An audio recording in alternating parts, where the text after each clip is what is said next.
ஜெகத்பதியான ஸ்ரீமன் நாராயணனுடைய கடாட்சத்தாலும் ஆச்சாரியனுடைய அனுகிரகத்தாலும் 4000 திவ்ய பிரபந்தத்திலே நம்ம நாச்சியார் திருமொழி அனுபவிச்சுருக்கோம். அந்த நாச்சியார் திருமொழியிலே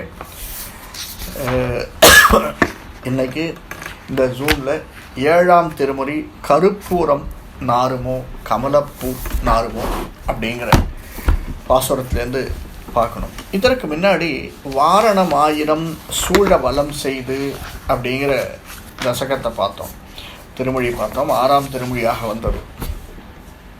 இந்த திருமொழியில் அவள் கனவு காண்பதாக ஆண்டாள் விழித்திருக்கிறாள். அந்த கனவு நிறைவேறி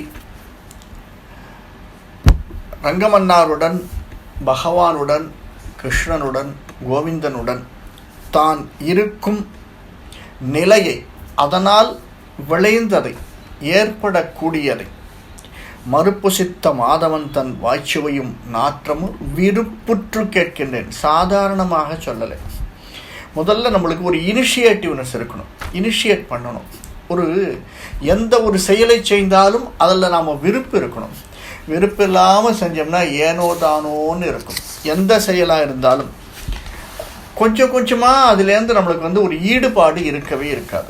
அந்த ஈடுபாடு இல்லை அப்படின்னா என்ன ஆகும் அப்படின்னா, நாம் செய்கிற செயல் நமக்கும் திருப்தியாக இருக்காது, அடுத்த வாளுக்கும் திருப்தி தராது. அந்த ஈடுபாடு வேணும். அதை தான் சொல்கிறா, விருப்புற்று கேட்கின்றேன் அப்படின்னு கேட்கச்சே அதன் மேலே ஒரு ஈடுபாடு இருக்கணும். அப்படிப்பட்டதாக ஆண்டாள் என்னென்ன கேட்கிறார், என்ன நினைக்கிறார், தான் நினைப்பதை, மாதவனோடு இருந்ததை, முதல்ல கனவு கண்டதை நாம் பார்த்தோம். ஆண்டாள் எதை வைத்து கனவு கண்டாள் அப்படின்னு மிக அழகாக அந்த 10 பாசுரங்கள் எப்படி ஆண்டாளுடைய கனவு இருந்தது. ராமாவதாரத்தோடு ஒரு சீதையாகி ராமாவதாரத்திலே நடக்காததெல்லாம் தனக்கு கிருஷ்ணாவதாரத்திலே நடந்தது அப்படிங்கிறத உணர்ந்தவளாக இந்த 10 பாசுரம் நமக்கு வருது. இந்த பாஞ்சஜன்யம் அப்படிங்கிறது சங்கம் அப்படின்னு சொல்லுவாங்க. இந்த சங்கம் அப்படின்னா சங்கத்துக்கும் சங்குக்கும், இந்த சங்கம் இரண்டுமே ஓரளவுக்கு ஒத்துப்போகக்கூடியது தான், ஒரே பொருளை தரக்கூடியது தான், ஆனாலும் வெவ்வேறு பொருளையும் தரக்கூடியது தான். அதை நாம் பார்ப்போம். இந்த அவனுடைய அழகு, அவனுடைய மேன்மை, அவனுடைய இருப்பு, அவன் தன்னோடு கூட இருக்கச்சே வரக்கூடிய ஒரு காம்பீரியம், இது எல்லாம் எனக்கு மட்டும்தான் நான் நினச்சிட்டேன். ஆனால் இல்லை, எனக்கு போட்டியாக ஒவ்வொரு இடத்துல ஒவ்வொருத்தர் வந்துடுறார். இது நமக்கு தெரியும். ஆரம்பத்திலேருந்து காலமும் யூகேஜி படிக்கிறதுலேருந்து எல்கேஜி யூகேஜிலேருந்து ஆரம்பிக்கிறது போட்டி அப்படிங்கிறது நமக்கு. ஒவ்வொன்றா நம்ம நினச்சிட்டே இருப்போம். 5ஆவது வரைக்கும் இவன் போட்டியாக வந்துட்டான், நாம் ஃபஸ்ட்டா அவன் ஃபஸ்ட்டா, அப்பா 5ஆவது 6ஆவது அவன் வேறு ஸ்கூலே போயிட்டான்ப்பா, நிம்மதின்னு நினச்சா ஒரு 15 நாள் கழித்து பார்த்தா முதல் மாடல் எக்ஸாமில் பார்த்தா வேறு யாரோ ஒருத்தன், வேற ஒரு பையன் வெளியிலேருந்து வந்தவன் நமக்கு போட்டி ஆகிடுவான். இப்படியாக ஒவ்வொரு இடத்துல நம்ம அழகுக்கு போட்டி, உயரத்திற்கு போட்டி, நம்முடைய திறமைக்கு போட்டி, இப்படி நமக்கு இணையாக, நமக்கு இணை இல்லைன்னா கூட சில இடத்துல இணை ஆக்கி கொள்வது போல அந்த போட்டிக்கு மட்டும் ஆள் வந்துடுவா. இங்கே அதை தான் சொல்கிறா, எனக்கு போட்டியாக நான் மட்டும்தான் நிச்சயம் மாதவன் கூட இருந்தது, ஆனால் நீ இருக்கையே சங்கே அப்படின்னு விழிச்சு ஆரம்பிக்கிறார். கருப்பூரம் நாருமோ கமலப்பூ நாருமோ திரு பவள செவ்வாய்தான். அழகான வார்த்தை பாருங்க. நம்ம அண்ணாமலைக்கே என்ன போடுறோம், திருவண்ணாமலைன்னு தான் போடுறோம். ஸ்ரீமன் நாராயணன் தான் முதல்ல ஆரம்பிக்கிறது, திரு தான். திரு பவள செவ்வாய் தான் தித்தித்திருக்குமோ. முதல்ல நம்ம பார்த்தோம் இல்லையா, கனவு கண்டாள்னு.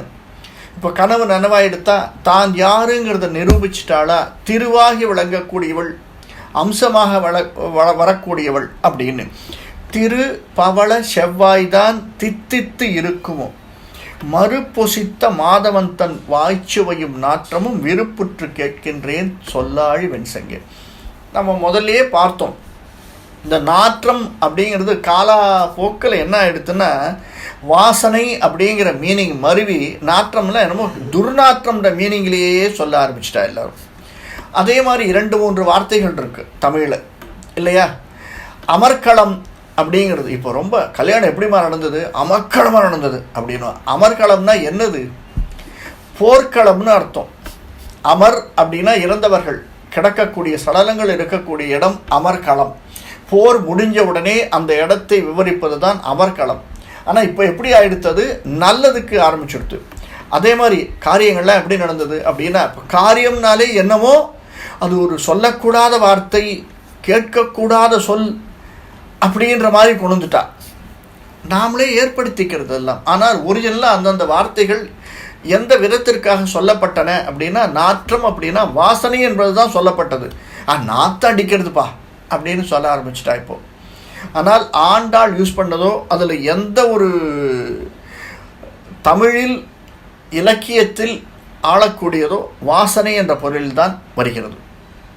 துர்நாற்றம்னா தான் கெட்ட வாசனை, நாற்றம் என்றால் நல்ல வாசனை. மாதவந்தன் வாய் சுவையும் நாற்றமும் 2 சொல்கிறார். அந்த சுவை அப்படிங்கிறது முதல்ல அனுபவம், அடுத்தது அதனால் விளையக்கூடிய விஷயம். 2த்திற்கும் சேர்த்து தான் அவன் சொல்கிறான். அவன் எப்படிப்பட்டவன், யார் இவன்? மறுபொசித்த மாதவன். அவன் எப்படிப்பட்டவன்? அழகான சிவந்த தாமரை போன்ற இதழ்களை உடைய, மதுரமான சுவையை உடைய, தாமரை போன்ற இதழ்களை உடைய அந்த மாதவனுடைய பவளம் போன்ற சிவந்த திருவாய். எது? கற்பூரம். நம்ம தமிழில் எழுதிச்சே கற்பூரம்னு எழுதுவோம், பெரிய ரா போட்டு தமிழில் எழுதுவோம். இந்த இடத்துல கருப்பூரம் அப்படின்னு சொல்கிறார். கருப்பூரம் அப்படின்னா அதே வாசனையை பச்சை கற்பூரம் என்று வாசனையை தரக்கூடியதாக விளைந்திருக்கிறது. கற்பூரம், பச்சை கற்பூரம்னு சொன்ன உடனே நமக்கு ஞாபகம் வருது பெருமாள் தான். பெருமாள்னா யார்? திருப்பதி திருமலை ஸ்ரீனிவாசன் தான். திருமலை ஸ்ரீனிவாசனுக்கும் பச்சை கற்பூரத்துக்கும் அவ்வளவு இணை ஈடுபாடு. நம்முடைய பெருமாள் கோயிலெல்லாம் தீர்த்தம் வாங்கினாலே அந்த பச்சை கற்பூரத்தினுடைய வாசனை அதில் இருக்கத்தான் செய்யும். அப்படிப்பட்டதொரு மேன்மை அந்த பச்சை கற்பூரத்திற்கு உண்டு. பச்சை கற்பூரத்திற்கு பலவிதமான மேன்மைகள் உண்டு.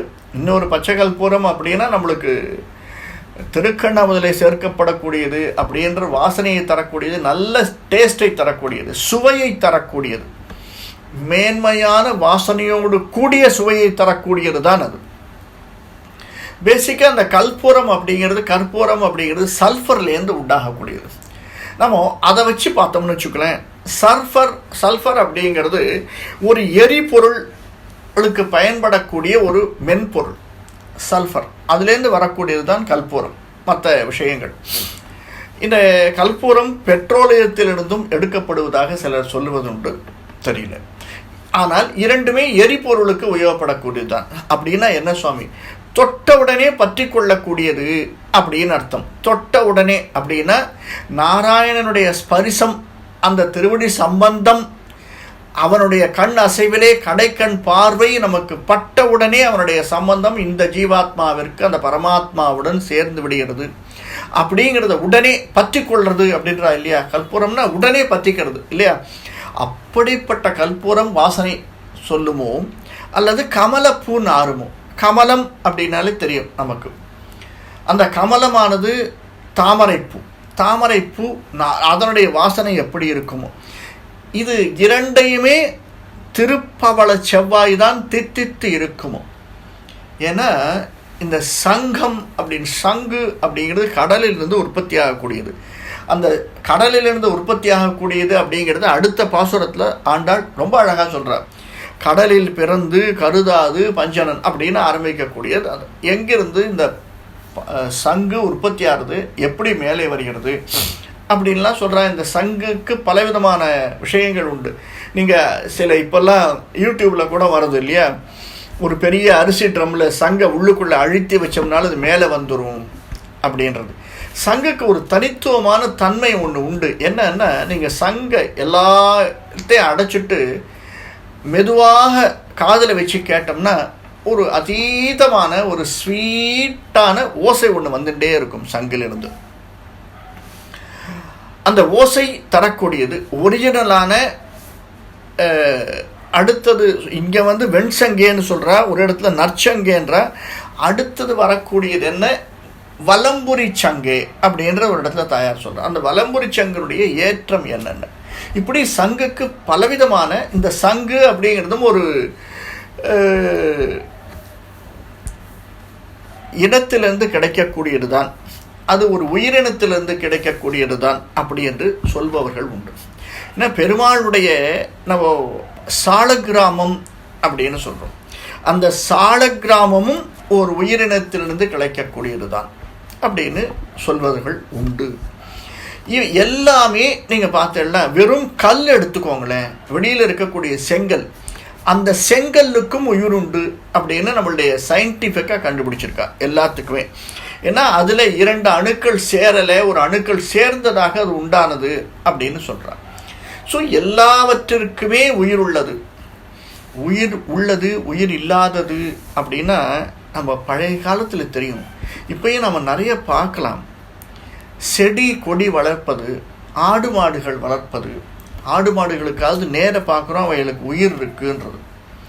செடி கொடிகள் வளர்றது ரொம்ப நாள் ஒரு பரம்பரையாக ஒரு வீட்டில் இருந்தான்னா அந்த வீட்டிலே அவர்கள் வைத்து தாத்தா அவருக்கு அப்பா வைத்திருக்கக்கூடிய ஒரு செடியோ அல்லது கொடியோ மரமோ அவர்கள் அந்த வீட்டில் இருக்கும் வரை அந்த பரம்பரைக்கு அது ஒரு ஒட்டி கொண்டு இருக்கக்கூடியதாக இருக்கும்.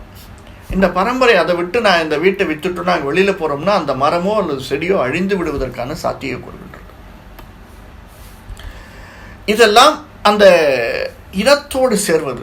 எல்லாவற்றிற்கும் உயிர் இருக்கு, எல்லாவற்றிற்கும் அதை ஏற்றுக்கொள்ளக்கூடிய தன்மை இருக்கு, ஒரு அன்பு அப்படிங்கிறது இருக்கு. அது எங்கேருந்து வருது, ஒரு நாற்றமும் ஒரு சுவையும் இருக்கக்கூடியது எல்லாவற்றிற்கும் இருக்கிறது.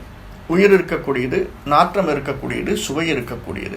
அப்படி உன்னுடைய வாய்ச்சுவையை நான் அனுபவித்தேனே சங்கே, நீ மட்டும்தான் இதை அனுபவிச்சிருக்க, அது எப்படி இருக்கும்னு நீ எனக்கு சொல்ல அப்படின்னு சங்கை பார்த்து கேட்குறான். அது ஏன் சுவாமி சங்கை பார்த்து கேட்கணும்? இன்னொன்று கூட தானே வாயில் வச்சுட்டு இருக்கான் கிருஷ்ணன். ஏன்னா கிருஷ்ணனுக்கு பிடிச்சது தானே, இவளுக்கு பிடித்தது கிருஷ்ணன் தானே. கிருஷ்ணன் புல்லாங்குழலியம் அல்லவோ வாயில் வைத்து கொண்டிருக்கிறான், அதை பற்றியும் ஆண்டாள் எழுதியிருக்கிறாள். ஆனால் இங்கே புல்லாங்குழல் மட்டும் சொன்னாள்னா கிருஷ்ணனை மட்டும் சொல்வதாக, ஏன்னா அதனுடைய வெளிப்பாடாகத்தானே வரக்கூடியது. இப்போ ராமன் அப்படின்னா கையில் வில்லை வைத்து கொண்டிருப்பான் அப்படின்னு சொல்றோம் இல்லையா. கிருஷ்ணன் அப்படின்னா கையில் புல்லாங்குழல் வைத்திருப்பான் அப்படிங்கிற மாதிரி ஆயிடும். ஆனால் இதை முதல் 10 பாசுரத்தில் சொல்லிட்டா, எனக்கு கனவு வந்தது. என்ன கனவு? நாம் அந்த கனவை அவதாரங்களோடு பொருத்தி பார்த்தோம். ராமாவதாரத்தோடு. கனவு என்பது முன்ஜென்ம வாசனை இல்லையா. நாம் எதிர்பார்த்தது அல்லது நடக்காமல் போனது, வேறு ஏதோ ஒரு சந்தர்ப்பத்தில் நடந்திருக்கக்கூடியது எதிர்பார்ப்பது, இதுதானே கனவு. அதனால தான் இவள் கிருஷ்ணனோ தன்னை ஈடுபடுத்தி கொண்டாலுமே அதில் புல்லாங்குழலை சொல்லாமல் சங்கத்தை சொல்லுகிறாள், சங்கை சொல்லுகிறாள். இப்போ பார்க்கலாம், கற்பூரம் நாருமோ கமலப்பூ நாருமோ, திருப்பவள செவ்வாய்தான் தித்தித்து இருக்குமோ, மறுபுசித்த மாதவன் தன் வாய்ச்சுவையும் நாற்றமும் விருப்புற்று கேட்கின்றேன் சொல்லாழி வெண் சங்கே. நான் உங்ககிட்ட சண்டை போட வரல சங்கே, நான் உங்ககிட்ட சண்டை போட வரல. என்ன கேட்குறேன்? விருப்புற்று கேட்கின்றேன். ஏன்னா இப்போ 2 பேரும் ஒன்றாயிட்டோம். எனக்கு முன்னாடியே நான் கனவு தான் கண்டேன், அவன் கூட இன்னைக்கு தான் சேர்ந்திருக்கேன். ஆனால் அதற்கு முன்னாடியே நீ அவன் வாயில் சுவை நாற்றத்தையும் அனுபவித்தவன் அல்லவா, அனுபவித்திருக்கிறாய் அல்லவா, அதனால் எனக்கு அதை சொல்ல மாட்டாயா அப்படின்னு ஒரு ஈக்குவேஷனில் தான் கேட்குறா. ஒரு வெறுப்புலையோ ஒரு சண்டை போடும் பாவத்திலையோ அல்லது ஐயோ அதுக்கு கிடைச்சுடுத்தே நமக்கு கிடைக்கலையே அப்படிங்கிற ஏக்கத்திலையோ ஏமாற்றத்திலையோ கேட்கலை. அதற்காகத்தான் அவள் சொல்கிறா, விருப்புற்று கேட்கின்றேன் சொல் ஆழி வெண்செங்கே. ஆழி அப்படின்னா தெரியும், கடலில் இருக்கக்கூடியது. கடலிலிருந்து வரக்கூடிய வெண் சங்கம் இல்லையா?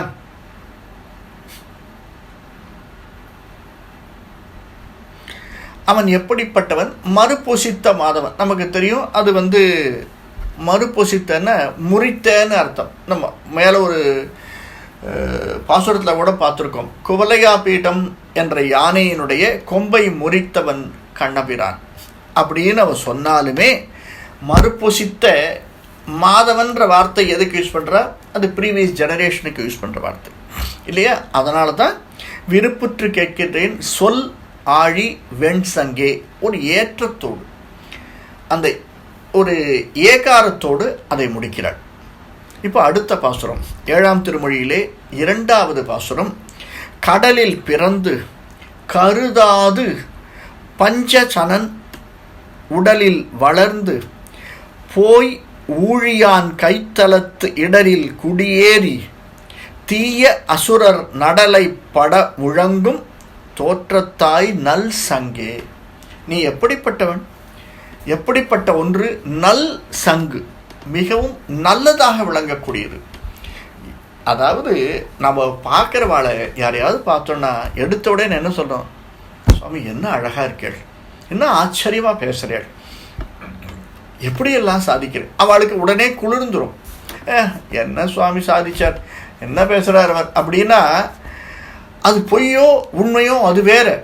நாம் சொல்லும் விதம் நமக்கு விடை கிடைக்காது இல்லையா? முதல்ல அந்த சங்கத்தை குளிர வச்சுடுறா. நல் சங்கே, நீ எப்படிப்பட்டவன்? நல்லவன், நல்லபடியாக இருக்கக்கூடியது. அப்படிப்பட்ட நீ யாரு? நடலை அப்படின்னா நடலை படமுழங்கும் தோற்றத்தாய் நல் சங்கே. நடலைனா துக்கம், அந்த துக்கத்தை போக்கக்கூடியதாக விளங்கக்கூடியவன். எங்கிருந்து நீ பிறந்திருக்கிறாய்? கடலின் ஆழத்திலிருந்து பிறந்திருக்கிறாய். கடலில் பிறந்து கருதாது, அது என்னன்னா பஞ்சசனன் அப்படின்னா ஒரு அசுரன். அந்த அசுரனுடைய உடலிலே போய் வளர்ந்து, இப்படி பிறந்த இடத்தையும் வளர்ந்த இடத்தையும் நினையாமல், பிறந்தது ஓரிடம், வளர்ந்தது ஓரிடம், ஆனால் இந்த 2 இடத்தையுமே நினையாமல் நீ எங்க இருக்க? மாதவனோடு சேர்ந்திருக்க. ஊழியான் கைத்தலத்து இடரில் குடியேறி, குடி புகுந்து, இடத்திலே குடி புகுந்து அசுரர்களை, அந்த தீய அசுரர் அப்படி அந்த சங்கம் ஊதச்சவே அவளுக்கு ஒரு ஜிட்டரி பிறந்துடுறான். பெருமாளுடைய சங்கநாதம் கேட்டுது அப்படின்னா அந்த சங்கநாதத்திலே பாதி போயிடுத்து. எங்க சொல்ற இதை? போர் ஆரம்பத்திலே பெருமாளுடைய சங்கநாதம் ஒலித்தவுடனேவே எதிரே இருக்கக்கூடிய அனைவருக்கும் ஒரு பயத்தை கிளப்பி விட்டதாக அது அமைந்து விட்டது. அதை உதாரணமாக சொல்ற. அசுரர்களுக்கெல்லாம் அந்த சங்கநாதம் கேட்டாலே ஒரு அடிவயிற்றிலே பற்றி கொள்ளுமாம், பயம் பிடித்து கொள்ளுமாக அமைந்திருக்கிறது அப்படின்னு சாதிக்கிறார். இதில் கடலிலே பிறந்தது, வளர்ந்தது சரி, உடலில் பஞ்சஜனன் உடலில் வளர்ந்து போய் ஊழியன் கைத்தலத்து இடரில் குடியேறி அப்படின்னா, அது இருந்த இடத்தையும் மறந்துட்ட, வளர்ந்த இடத்தையும் மறந்துட்ட, ரெண்டையும் விட்டு நீ இப்போ எங்கே இருக்க? பெருமாளுடைய திருக்கரங்களிலே குடியேறி இருக்க. இது சாதாரணமாக சொல்லக்கூடியது இல்லையா? இது ஒரு ஃபிலசாபிக்கல் திங்கிங்கில் நாம் பார்ப்போமே. நல் சங்கே அப்படின்னு நாம் பார்த்தோம். இந்த நல் சங்கே அப்படின்னா நல்லது அப்படின்னா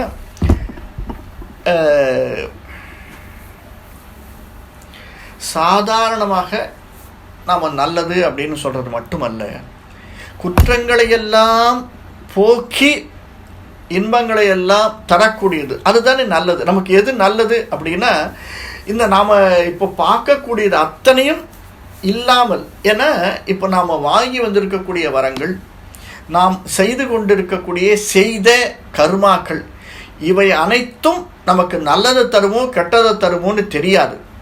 ஆனால் நமக்கு ஏற்றம் தர வேண்டும், பெருமாளுடைய திருவடி சம்பந்தம் வேண்டும் என்றால் அது நல்லவைகளாக நம்மிடம் இருக்க வேண்டும். அப்படி நல்லவைகளாக இருக்கக்கூடியது உன்னிடம் இருக்கக்கூடிய நல் சங்கே அப்படின்னு சொல்றார். சங்கு தீயவர்களை துன்புறுத்துவது போல் துரியோதனாதிகளை மண் உண்ணும்படி செய்தான் அப்படின்னு ஒரு அடி சாதிக்கிறார். நாம் முதல்ல அதை தான் பார்த்தோம். ஏன்னா இவர்களுடைய பகவானுடைய சங்கநாதம் கேட்டவுடனே அந்த சங்கநாதத்துக்கு எதிராக தன்னுடைய அத்தனை வலிமையையும் இழப்பதற்கு காரணமாக இருந்தவர்கள் எதிரிகள் இல்லையா? அப்படி இந்த இடத்திலே சங்கநாதம் ஒலித்தது, அப்படி நல் சங்காய் விளங்கக்கூடியவனே நீ எனக்கு சொல்லக்கூடாதா அப்படின்னு கேட்குற. இதில் இந்த நம்ம 1, 2, 3 பிறந்தது ஓரிடம், வளர்ந்தது வேறிடம், இருப்பது அவனிடம் இல்லையா? இதை என்னுடைய விளக்கமாக எப்படி சாதிக்கிற அப்படின்னா, திருமந்திரத்திலே சொல்லும்படி சொரூப ஞானம் உண்டாகி துவயத்திலே சொல்லும்படி எம்பெருமானை உபாயமாக பற்ற வேண்டும் என்பது தாத்பரியமாக இங்கே சொல்லப்பட்டிருக்கிறது அப்படிங்கிறார். ஊன்றி இருக்க வேணும், துவயத்திலே அது ஊன்றி இருக்க வேணும். திருமந்திரம் அஷ்டாஷ்டிரம் துவயம் சர்மஸ்லோகம் நமக்கு தெரியாததில்லை. இந்த ஒரு இடத்திலே ஆரம்பித்து இன்னொன்றினால் வளர்ந்து இன்னொரு இடத்திலே சேருகிறது. அதுதான் இந்த 3. நாம் முதல்ல அதை பார்க்குறோம், அடுத்தது இதை எடுத்துக்கிறோம், கடைசியில் பெருமாள்கிட்ட போய் சேர்றோம். இப்படியாக ஒரு பெரிய தத்துவத்தை ஒரு அழகான சின்ன விஷயத்தில் ஆண்டாள் நாச்சியார் மிக அழகாக எடுத்து காட்டியிருக்க. அந்த தத்துவம் நம்ம விளக்கணும் அப்படின்னா இது இன்னும் ரொம்ப டீட்டெயில்டாக பெரியவாச்சான் பிள்ளையாகட்டும் மற்றவர்களாகட்டும் நமக்கு இந்த தத்துவங்களை சொல்லக்கூடிய தத்துவங்கள்னு சொல்கிறதில்லை யாருக்குமே. நம்ம பெரியவா சொல்கிறதுன்னா தத்துவார்த்தங்கள்னு சொல்லுவாள், கேட்டேன்னா தெரியும். தத்துவங்களோடு சேர்ந்த அர்த்த விசேஷங்களுக்கு தான் அர்த்தம். தத்துவார்த்தங்கள் அப்படின்னு தான் சொல்லுவாள் பெரியவா விளிக்கச்சு. அந்த தத்துவார்த்தங்களோடு நம்ம பார்க்கணும்னா இந்த சாதாரண சங்கம் எங்கிருந்து வந்தது? ஒரு ரொம்ப கீழே ஆழினா ஆழ்கடல்னு அர்த்தம். ரொம்ப ரொம்ப ரொம்ப ரொம்ப கீழே இருக்கக்கூடியது பகவானுடைய கரங்களிலே வரணும் அப்படின்னா அது எவ்வளவு புண்ணியம் பண்ணிருக்கணும்.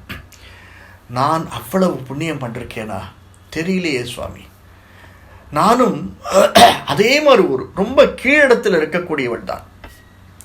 மிகவும் என கர்மா என்னை அழுத்தி அழுத்தி அழுத்தி நான் செய்த கர்மாக்கள் அழுத்தி நான் கீழ்நிலைக்கு சென்று விட்டேன். ஆனால் உன்னுடைய சம்பந்தம் அந்த ஞானம் ஒன்று இருக்கு இல்லையா, அந்த ஞானம் அந்த இடத்தை விட்டு ஞானத்தின் மூலியமாக வளர்ந்தது, ஞானத்தை கொண்டு பிறந்தது அந்த இடம், வளர்ந்தது ஞானத்தை கொண்டு. அப்படிங்கிறதுனால இது இரண்டையும் நான் துறந்து உன்னிடம் அடைந்து விட்டேன். சரணாகதி எனும் தத்துவத்தை நான் எடுத்துக்கொண்டு விட்டேன்.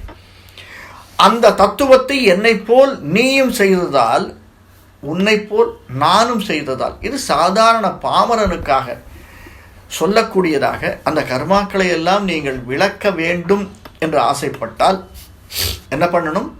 சங்கம் போல, சங்கு போல ஒரு இடத்தில் இருந்து அந்த அஷ்டாட்சரம் துவயம் சர்மஸ்லோகம் என்று சொல்லக்கூடியவைகளை நாம் உயர்த்தி கொண்டு வர வேண்டும்.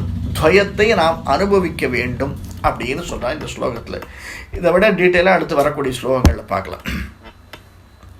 தடவரையின் மீதே சரத்கால சந்திரன் இடைவாவில் வந்து எழுந்தாலே போல் நீயும் வடமதுரையார் மன்னன் வாசுதேவன் கையில் குடியேறி வீற்றிருந்தாய் கோலப்பெரும் சங்கே. நீ எப்படிப்பட்ட வீட்டிருந்த? வடமதுரையார், இங்கே இருக்கக்கூடியது தென்மதுரை, அதையும் சாதிப்பாண்டாள் இல்லையா? அந்த வடமதுரையார் மன்னன் யாரு? வாசுதேவன். வசுதேவனுடைய மைந்தன் வாசுதேவனுடைய கையிலே குடியேறி வீற்று இருந்தாய் கோல பெரும் சங்கே. நீ சாதாரணமானவன் இல்லை, பெரிய சங்கு. அப்படின்னா என்ன அர்த்தம்? பல பெரிய விஷயங்களை உள்ளடக்கி கொண்டவன் அர்த்தம். சங்கு பெருசா இருக்குன்னு அர்த்தம் இல்லை.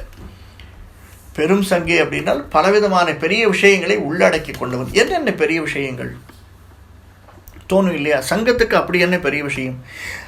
பகவானுடைய வாய் அருகில் இருப்பதே ஒரு பெரிய விஷயம். பகவான் கையில் இருப்பது ஒரு பெரிய விஷயம் இல்லையா?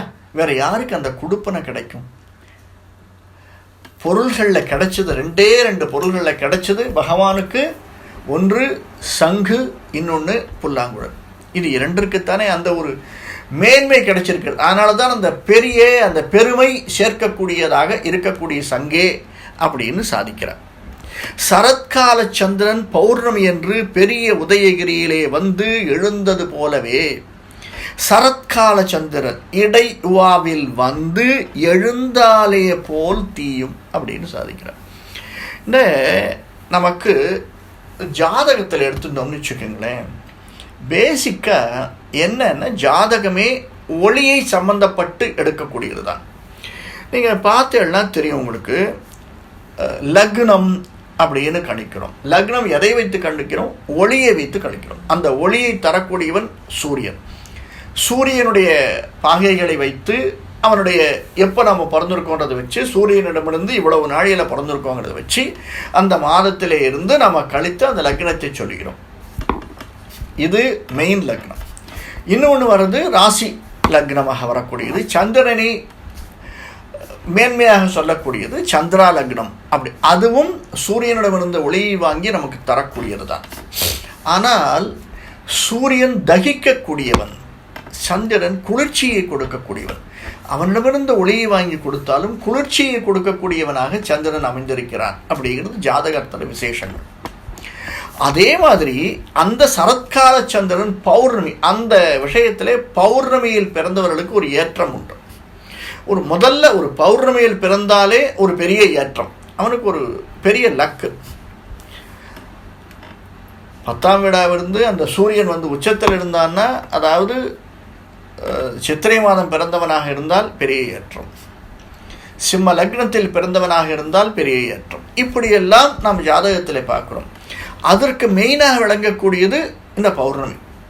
அந்த சரத்கால சந்திரன் எழுந்து வரக்கூடியது, பௌர்ணமி அப்படியே உதயமாக வரக்கூடியது. அந்த எழுந்தாலே இடை உவாவில் வந்து எழுந்தாலே, உவா இடையில், இடை உவா, உவான்னா பௌர்ணமி, அமாவாசை உவா அப்படிங்கிறது உதாரணமாக வரக்கூடியது அப்படின்னு. இடை உவா அப்படிங்கிறச்சு சில பேர் என்ன சொல்கிறா, பௌர்ணமி மட்டுமல்ல அமாவாசையும் குறிக்கும் அப்படின்னு வியாக்கியான கர்த்தாக்களுடைய விசேஷ உரையில் சொல்லப்படுகிறது.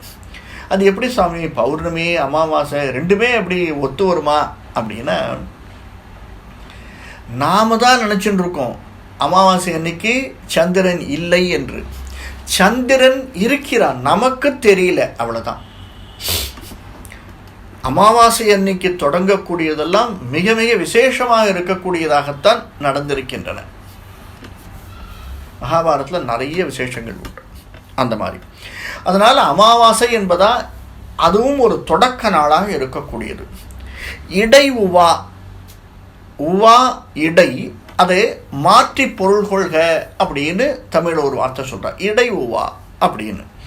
ஏன்னா மாற்றுக அப்படின்னு இந்த சங்கிற்கு.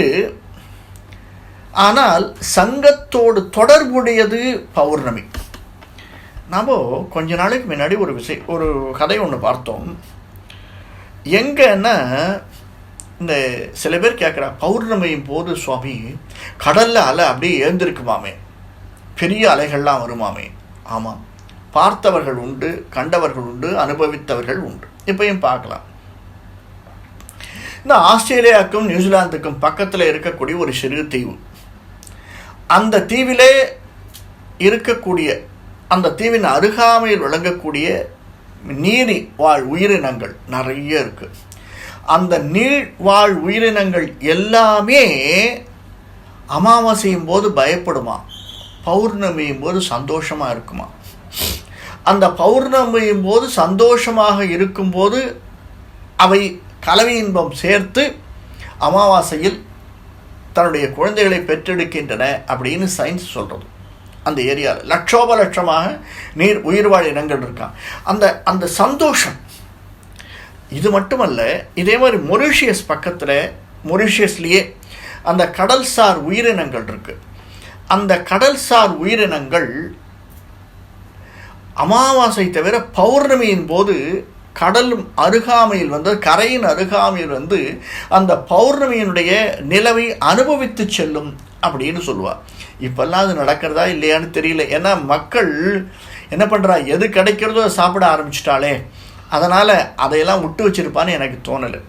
இதுவும் நடப்பதுண்டு. அதனால் அந்த பௌர்ணமி விசேஷம் அதிகமாக உண்டு. அதனால் நம்ம வியாக்கியான கர்த்தாக்கள் என்ன சொல்கிற, அது உவா என்பது அமாவாசையாக பொருள் கொண்டாலுமே பௌர்ணமியை சொல்லக்கூடியது. ஏன்னா பௌர்ணமி சங்கத்தை பெருக்கக்கூடியது, சங்கு இனவிருத்திக்கு உபயோகப்படுத்தக்கூடிய டைம் பௌர்ணமி. அதனால் சங்கத்தோடு தொடர்புடையது. அதனால் பௌர்ணமியின் போது நீ எழுந்திருக்கிறாயே அப்படின்னு சாதிக்கிறார். குடியேறி வீற்றிருந்தாய் கோல பெரு சங்கே அப்படின்னு சாதிக்கிறார். இப்போ அடுத்த பாசுரம் 7ஆம் திருமொழியிலே 4வது பாசுரமாக வரக்கூடியது. சந்திர மண்டலம் போல் தாமோதரன் கையில் அந்தரம் ஒன்று இன்றி ஏறி அவன் செவியில் மந்திரம் கொள்வாயே போலும் வலம்புரியே சொன்னேன். அங்கேயே பார்த்தோம், வலம்புரி சங்குன்னு அதற்கு ஒரு ஏற்றம் உண்டு. இந்திரனும் உன்னோடு செல்வத்துக்கு ஏலானே. ஏன்னா வலம்புரி சங்கு ஆற்றுல இருக்கிறது அப்படிங்கிறது பெரிய பெரிய விசேஷங்கள் சொல்லக்கூடியது. அதான் முதல்ல சொன்ன சங்கத்தை ஒரு பெரிய ட்ரம்மில் ஒரு பெரிய இதில் அரிசியை கொட்டி அதுக்குள்ளே சங்கத்தை அழுத்தினாலுமே இந்த வலம்புரி சங்கானது மேலே எழுந்து வந்து விடுகிறது அப்படின்னு. கண்ணபிரானது திருக்கைகளில் சந்திரமண்டலம் போல் இடைவிடாது இருந்து கொண்டு அவனுடைய காதிலே தாமோதரன் கையில் அந்தரம் ஒன்றிலே ஏறி அவன் செவியில் ஏதோ ரகசியம் சொல்லுவது போல் இருக்கின்றாயே அப்படின்னு. ஏன்னா சங்கு சக்கரம் பார்க்கச்சே பெருமாள் இந்த பக்கம் சக்கரத்தையும் இந்த பக்கம் சங்கையும் வைத்து கொண்டிருக்கிற போது அவனுடைய காது அருகிலே இருப்பது போன்று ஒரு தோற்றத்தை கொடுக்கக்கூடியதாக அமைந்திருக்கிறது. அதை ஆண்டாள் சாதிக்கிறார். நீ எப்பயும் காதுக்கு அருகிலேயே இருக்கியே சங்கு, என்ன விசேஷம்? ரகசியம் பேசுறானா? நீ ரகசியம் சொல்றியா பெருமாளுக்கு? ஏதாவது எனக்கும் கொஞ்சம் சொல்லே. ஏன்னா வலம்புரி சங்காக இருக்கக்கூடிய இந்திரனும் உன்னோடு செல்வத்துக்கு உள்ளானவனே. ஏலா அப்படின்னா செல்வத்துக்கு உள்ளானவனே இணையாக மாட்டானே, ஒவ்வான் இணையாக மாட்டான் அப்படிங்கிறதாக சொல்லக்கூடியது. நீ சிறப்புற்று இருக்கக்கூடியது. மற்ற சங்கங்களை எல்லாம் இடம்புரி சங்கத்தை விட வலம்புரி சங்குக்கு ஆற்றல் அதிகம். அதனால தான் நம்ம சொல்கிறோம் பெருமாளை வலமாக சுற்றி வர வேண்டும் அப்படின்னு. ஏன் சுவாமி பல பேர் கேட்குறா, அது என்ன இப்படி சுற்றி வந்தால் என்ன குறைஞ்சிருமா? ஏன் இப்படி சுற்றி வரோம் சொல்லுங்க பார்க்கலாம். யாருக்காவது ஞாபகம் இருக்குமா? நாம் ஒரு இதே இதில் சொல்லிருக்கோம். நம்ம வலமாக நாம் சுற்றி வர வேண்டும், இடமாக சுற்றி வருவதை விட வலமாக சுற்றி வர வேண்டும் அப்படின்னு. நீங்கள் இடப்பக்கமாக பெருமாளை சுற்றி வந்தேன்னு வச்சுக்கோங்களேன், உங்களுடைய இடப்பக்கத்தில் என்ன இருக்கிறது? ஹார்ட் இருக்கு. நம்மளுடைய மூளையிலே வலப்பக்கம் இருக்கிறது. மூளை வலது மூளை, இந்த பக்கம் இருக்கக்கூடிய மூளை வேலை செய்யக்கூடியதாக ஞானத்தை கொடுக்கக்கூடியதாக அமைந்திருக்கிறதுன்னு சொல்கிறார். இடப்பக்கம் சாதாரணமாக ஒரு மனிதருக்கு எல்லா விதமான ஒரு ஏற்றத்தை கொடுக்கக்கூடிய இருக்கணும்னா ஒரு 80% வலம் அப்படின்னாலே ஒரு ஏற்றத்தை கொடுக்கக்கூடியதாக இருக்கிறது. வலக்கண்ணுக்கும் இடக்கண்ணுக்கும் வித்தியாசம் உண்டு, வலக்கைக்கும் இடக்கைக்கும் வித்தியாசம் உண்டு அப்படின்னு நம்ம பார்த்துருக்கோம், ப்ராக்டிக்கலாக பார்த்துருக்கோம். இதற்கு ஒரு ஒரு சின்ன விஷயம், ஒரு 51% 49% அந்த கொஞ்சம் பாயிண்ட் வித்தியாசம் உண்டு. அந்த ஏற்றம் வலது பக்கத்திற்கு இருக்கிறது. அந்த வலது பக்க ஏற்றம் அவனோடு இணையாக இருக்க வேண்டும், பகவானோடு இணைந்து இருக்க வேண்டும் இல்லையா? அந்த ஈக்குவேஷன் சரியாக இருக்கணும். கிரகித்து கொள்ளும் தன்மை இடது பக்கத்தை விட வலது பக்கத்திற்கு அதிகமாக இருக்கிறது. அந்த கிரகித்து கொண்டதை எக்ஸிக்யூஷன்னு சொல்லுவார். அந்த எக்ஸிக்யூட் பண்ணக்கூடிய தன்மை நமக்கு பேசிக்காக ஒரு சயின்டிஃபிக் ரீசன்லேயே சொல்லியிருக்கா, மெஜாரிட்டி. அதனால் வலப்பக்கம் அது அதிகமாக இருக்கிறது. பகவானை சுற்றி வரைச்சே நம்முடைய வலப்பக்கம் அவனுடைய ஃபுல்லாக சுற்றி வந்துட்டே இருப்போம். அதனால தான் வலம்புரியாக சுத்த வேண்டும். அந்த வலம்புரி சங்கை உடையவனே, நீ வலம்புரி சங்கே உனக்கு அருகாமையில் இருக்கனே, நீ ரகசியம் சொல்றியா? என்ன ரகசியம்? போன பாசுரத்தில் பார்த்தோம், அஷ்டாட்சரம் துவரை. இப்படிப்பட்ட சிறப்பு புகழற்றவனாக என்னை போன்றவர்கள், தாயாரே சொல்லிக்கிறார், ஆண்டாளம்மாவே என்னை போன்ற புகழற்றவனாக எனக்கு அவனுடைய ஸ்பரிசம் எப்போ கிடைக்கும்? அந்த கிடைத்த ஸ்பரிசம் இப்படிதானா? நீ அல்லவோ அது எனக்கு முன்னாடி நீ அனுபவிச்சிருக்க. ஏன்னா அவளுக்கு கொஞ்சம் பொறாமை. பாருங்களேன், பகவானுக்கு நான் நெஞ்சில் தான் இருக்கேன், கொஞ்சம் கழுத்துக்கு கீழே இருக்கேன். நீ இப்பயும் என்ன சொல்லிட்டு இருக்க, அவனுக்கு ரகசியம் சொல்கிற வாய்க்கு அருகிலும் காதுக்கு அருகிலும் இருக்கே அப்படின்னு அவளுக்கு ஒரு சின்ன பொறாமையா. அந்த பொறாமையை சங்கத்துக்கிட்ட சொல்கிறாளாம். அதனால தான் நீ வலம் பிடிச்ச அங்கே வலம் பக்கம் இருக்க, நீ இப்படி செஞ்சுட்டு இருக்கியே, எனக்கு நீ அடுத்த பாசுரத்தில் விவரிக்கிறா பாருங்க.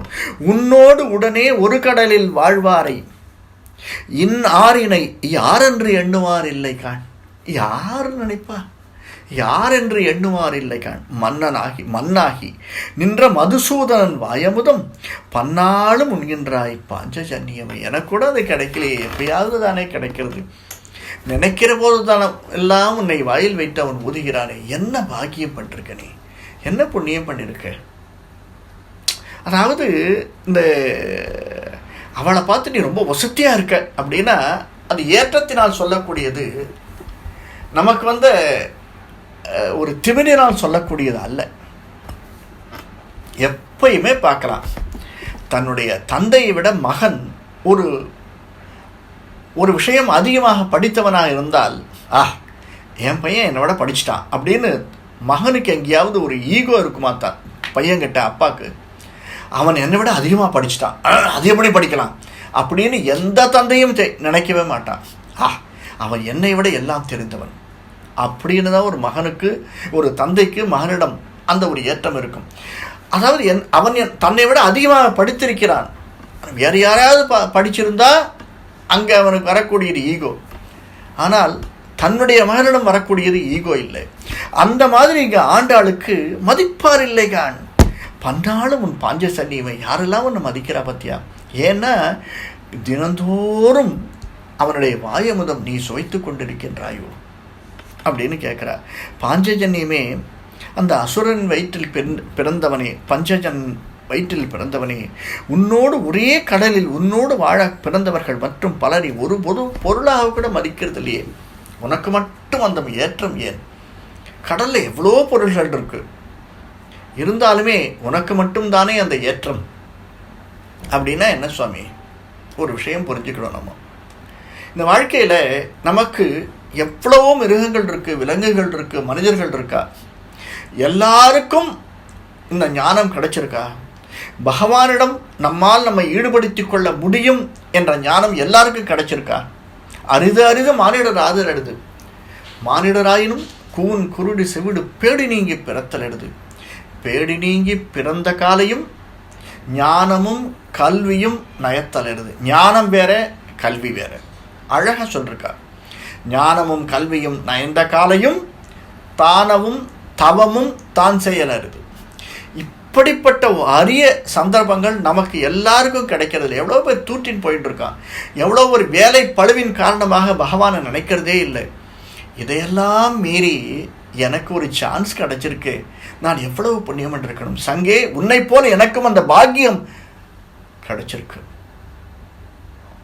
எல்லாருக்கும் அந்த பாக்கியம் கிடைக்கிறது இல்லை. ஆழ்கடலில் பலவிதமான பொருள்கள் இருக்கு, ஆனால் உன்னை போல் யாருக்கு அந்த பாக்கியம் கிடைக்கும்? அதனால எனக்கு அந்த பாக்கியம் கிடைச்சிருக்கு. அதனால தான் நான் என்னை உன்னோடு ஈக்குவேட் பண்ணிக்கிறேன். சரி, நிகர் சமானமாக உன்னை நான் ஏற்றுக்கொள்கிறேன். ஆனாலும் உன்கிட்ட கொஞ்சம் அதிகமாக இருக்குது. என்ன? என்னை விட காதரையில் இருக்கிறாய், வாயருகில் இருக்கிறாய், அவனுடைய அமுதத்தை சுவைக்கிறாய். இருந்தாலும் அது கொஞ்சம் என்னை விட ஏற்றந்தானோ இல்லையா? அடுத்த பாசுரம் சொல்கிறார் பாருங்க. போய் தீர்த்தமாடாதே நின்ற புனர் மருதம் சாய்த்து மருத மரங்கள் ஈர்த்தான் கைத்தலத்தே ஏறி குடிகொண்டு செய் தீர்த்தம் ஆய் நின்ற செங்கன்மால் தன்னுடைய வாய் தீர்த்தம் பாய்ந்தாட வல்லாய் வலம்புரியே. வலம்புரியே, நீ எப்படிப்பட்டவன் பார்த்தியா? இனிமையிலேயே மிகச் சிறந்ததாக பாவனத்தன்மையிலும் மிக உயர்ந்ததாய் என்ற வாய்த்தீர்த்தத்தையும் சொல்லுக்கு செங்கன்மாலுக்கும் அடைமொழியாக கொள்ளக்கூடியவன் தீர்த்தன் உலகளந்த சேவடி என்ற திருவாய்மொழி சாதிக்கக்கூடியது. அந்த சேவடியிலே வெகு தூரம் வழி நடந்து போய் எங்கே அது வழி தூரம் வழி நடந்து போய் புரியுறதா உங்களுக்கு? கடலிலிருந்து எதிர்த்து வர்றது. எங்கே? கங்கைக்கு போகிறதான். எங்கே போகிறது?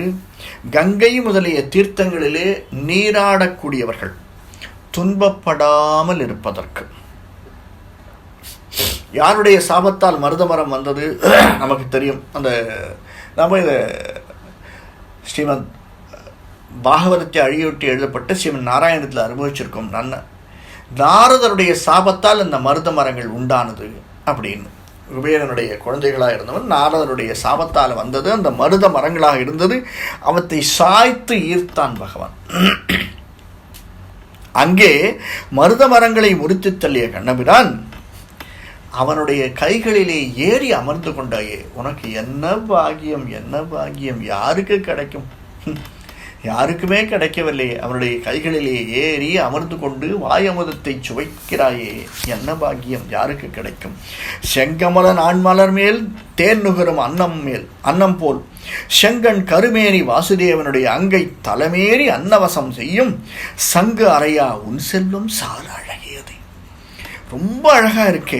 அன்னவசம் செய்யும், கண்கள் வளர்தல் அப்படிங்கிறது. கண் வளர்தல் அப்படின்னா ரெண்டு விஷயமா நாம் சொல்லும். கண் வளராய் குழந்தாய், கண் வளராயினா தூங்குன்னு ஒரு அர்த்தம். சங்கு அறையா சிறந்த பாஞ்சஜன்யமே, சங்குகளிலே மிகச்சிறந்ததாக விளங்கக்கூடிய பாஞ்சஜன்யமே, மிக அழகாக விளங்கக்கூடியவனே, அலர்ந்த செந்தாமரை, அன்றலர்ந்த செந்தாமரையை போல் இருக்கக்கூடியவன் பகவான். அப்படிப்பட்டவனுடைய மேனி தேனை பருகும் வண்டை போல் அன்னப்பறவையை போல் நீ அழகாக அவனுடைய அதரத்திலே திரு கண்களையுடைய கருத்த திருமேனியுடைய கண்ணபிரானுடைய கரங்களிலே ஏறி தவழ்ந்து அவனுடைய கண் பார்வை பட்டதால அவன் தன்னுடைய வாய் அருகில் வைக்கிறானா. எப்படி சொல்றா பாருங்க ஆண்டாள். உனக்கு அவனுடைய கடாட்சம் கூட கிடைச்சிருக்கு, கண் பார்வை இருக்கு. இன்னொன்று, அந்த வாயருகிலே வைக்கும் போது அவனுடைய சுவாசத்தையும் அல்லவோ நீ உணர்கிறாய். என்ன கொடுப்பின உனக்கு? ஸ்பரிசம் அல்ல, சுவாசத்தையும் நீ உணர்கிறாயே. உனக்கு என்ன புண்ணியம் பண்ணிருக்க நீ?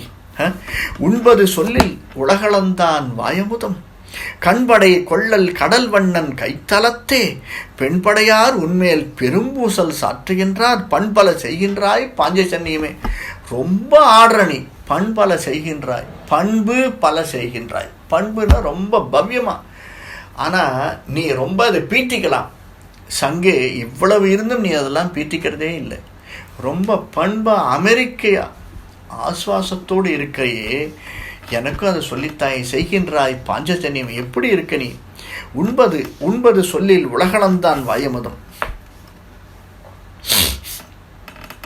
அவன் எல்லாவற்றையும் உண்ணும்போது, அந்த வாயை திறந்து காட்டும் போது எல்லோரும் உலகமே அவன் வாய்க்குள்ள இருக்கின்றார். அந்த வாயினுடைய ஆரம்பத்திலே உன்னுடைய சங்கானது இணைந்திருக்கிறது. அந்த இடத்திலே வைத்தல்லவோ ஊதுகின்றான். என்ன கொடுப்பினை, என்ன கொடுப்பினை. கண்படை வள்ளல் கடல் வண்ணன் கைத்தலத்தை. அவன் எப்போ படுத்திருந்தா கூட சங்கமும் கூடவே இருக்கே. அவன் கண் வளர்தல், தூங்கியிருந்தாலும் சரி தூங்காமல் இருந்தாலும் சரி, எந்த நிலையில் இருந்தாலும் உன்னை அவன் கூடவே வைத்திருக்கின்றானே. என்ன உனக்கு? 7ஆம் திருமொழியில் 9வது பாட்டு பார்க்குறான். 16ஆம் ஆயிரவர் தேவிமார் பார்த்திருப்ப மதுவாயில் கொண்டால் போல் மாதவன் தன் வாயமதும் பொதுவாக உண்பதனை புக்கு நீ உண்டக்கால் சிதையாரோ உன்னோடு செல்வப் பெருந்தகைக்கே. செல்வப் பெருஞ்சங்கே, செல்வப் பெருஞ்சங்கே, பெரிய செல்வமுடையவன். செல்வம் படைத்த சங்கு அப்படின்னா, செல்வம் அப்படின்னா எல்லாத்தையும் படைக்கிறது. பொருட்செல்வம் மட்டுமல்ல, கல்வி செல்வம் உள்ளடக்கியதாகத்தான் செல்வம்.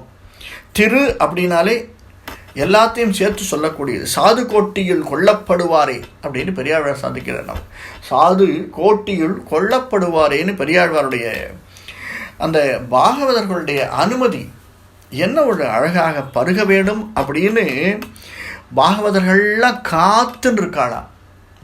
பாகவதர்கள் காத்துன்னு இருக்குச்சே. உனக்கு மட்டும் ஏற்றம் இருக்கே சங்கே, நீ என்ன கொடுப்பினை பண்ணிருக்க? எனக்கு அந்த யார் 16ஆம் ஆயிரவர் கொஞ்ச நெஞ்சம் இல்லை. அவனுடைய 16,000 தேவிமார்கள் நேற்று தான் பார்த்தோம். கண்ணபிரானுடைய ஒவ்வொரு ருக்மிணியை கல்யாணம் பண்ணிக்கிறது, அடுத்து சத்யபாமாவை கல்யாணம் பண்ணிக்கிறது, நாகநட்சத்து கல்யாணம் பண்ணிக்கிறது, இப்படி ஒவ்வொருத்தரையும் கல்யாணம் பண்ணிட்டு அழைச்சின்னு வந்து 16,000 தேவிமார்களுக்கும் ஒவ்வொருத்தருக்கும் 8க்கும் 10க்கும் மேற்பட்ட குழந்தைகளை பெற்றவன். எல்லாரும் தான் கூடவே அவன் இருக்கான்னு நினச்சிட்டு இருக்கா. அவன் அங்கே இருக்கான்னு இல்லை, அடுத்தவர்களை பார்த்து பொறாமை கொள்வதில்லை. ஏன்னா கண்ணு ஏன் கூட இருக்கான்றது தான் பெருமை. அந்த மாதிரி அத்தனை பேரும் கூட இருக்கக்கூடிய கண்ணனோடு நீ கூடவா இருக்கின்றாய். என்னே உன்னுடைய தன்மை, அது எனக்கு கிடைக்கலையே. இதெல்லாம் கிடைச்சிருந்தா என்ன எனக்கு கிடைக்கும்ன்றத பலஸ்ருதியாக சொல்ல பாருங்க. பாஞ்சஜன்யத்தை பத்மநாபனோடும் வாய்ந்த பெரும் கற்றமாக்கிய வன்புதுவை ஏய்ந்த புகழ் பட்டர்பிரான் கோதை தமிழ் ஈரைந்தும் ஆய்ந்து ஏத்த வல்லார் அவரும் அணுக்கரே. அதாவது அந்தரங்கமாக இருப்பார். அணுக்கர்னா ரொம்ப நெருக்கமாக இருக்கக்கூடியவர்கள், நெருங்கி பழகக்கூடியவர்கள், அணுக்கமாக இருக்கக்கூடியவர். அணு அப்படின்னா நெருங்கி இருக்கக்கூடியது, இடைவிடாது இருக்கக்கூடியது, அப்படின்னா ஒட்டி இருக்கக்கூடியது அளவிற்கு. அப்படிப்பட்ட நீ ஆய்ந்து ஏற்ற வரலாறு எல்லாரும் ஏற்ற. இந்த 10 பாசுரங்களை சொல்லக்கூடியவர்கள் அனைவரும் எப்படி பகவானோட சங்கு ஏற்றமாக இருக்கிறதோ, உடனுடைந்து வாழ்கின்றதோ, சங்குக்கு எப்படி பகவான் ஏற்றத்தை கொடுத்திருக்கிறானோ நமக்கும் அப்படிப்பட்டதொரு ஏற்றத்தை பகவான் அருள்வான். அவனுடைய திருவடி சம்பந்தம் நமக்கும் கிடைக்கும் அப்படிங்கிறதோட பத்மநாபனோடு ஆண்டாள் இந்த 7ஆம் திருமொழியை பூர்த்தி செய்கிறார். கவிதார்க்கிக சிம்ஹாய கல்யாண குணசாலினி ஸ்ரீமதே வெங்கடேசாய வேதாந்த குரவே நமः.